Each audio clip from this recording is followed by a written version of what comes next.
दिल को छू लेने वाली कहानी, हार्ट टचिंग स्टोरी। एक बार की बात है। एक बार एक अध्यापक एक संपन्न परिवार के शिष्य के साथ कहीं जा रहे थे, तो उस शिष्य को कुछ मजाक सूझी, क्योंकि उसको रास्ते में किसी गरीब मजदूर के जूते दिखाई दिए। उसने अध्यापक से कहा, गुरुजी, अगर हम इन जूतों को छुपा दे तो कितना मजा आएगा। देखते हैं कि मजदूर पर इसका क्या असर पड़ता है। अब उसको तो मजाक सूझ रहा था, लेकिन गुरुजी ने कहा कि नहीं, गरीब इंसान के साथ इस तरह का भद्दा मजाक करना ठीक नहीं है। उसने कहा, क्यों ना हम इन जूतों में कुछ सिक्के डाल दे और देखें कि इसका इस गरीब मजदूर पर क्या प्रभाव पड़ता है। उन्होंने ऐसा ही किया।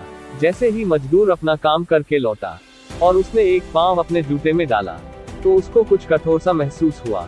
उसने अंदर हाथ डाला तो उसको कुछ सिक्के दिखाई दिए। वह थोड़ा आश्चर्य में पड़ गया। आसपास किसी को देखा तो कोई भी दिखाई नहीं दिया।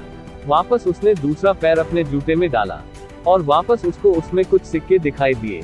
अब दोनों जूतों के सिक्कों को उसने अपने हाथों में रखा और प्रभु की तरफ इशारा किया है, प्रभु, पता नहीं किस भले मानुष ने ये सिक्के मेरे जूतों में छुपाए हैं, लेकिन जिसने भी छुपाए हैं उसको मेरी दुआ है, ताकि इन पैसों से मैं अपने बच्चों और पत्नी के लिए कुछ खाना और दवाइयाँ ला सकूंगा। और इतना बोलकर वह चला गया। इस बात को शिष्य और अध्यापक दोनों सुन रहे थे।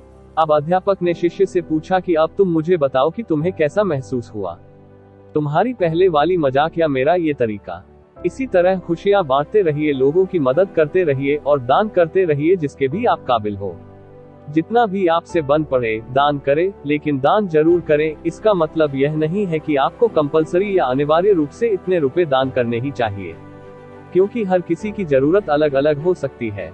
अगर आप किसी को पैसों का दान नहीं कर सकते तो कम से कम चीजों का दान तो कर ही सकते हैं। मुझे पूरी उम्मीद है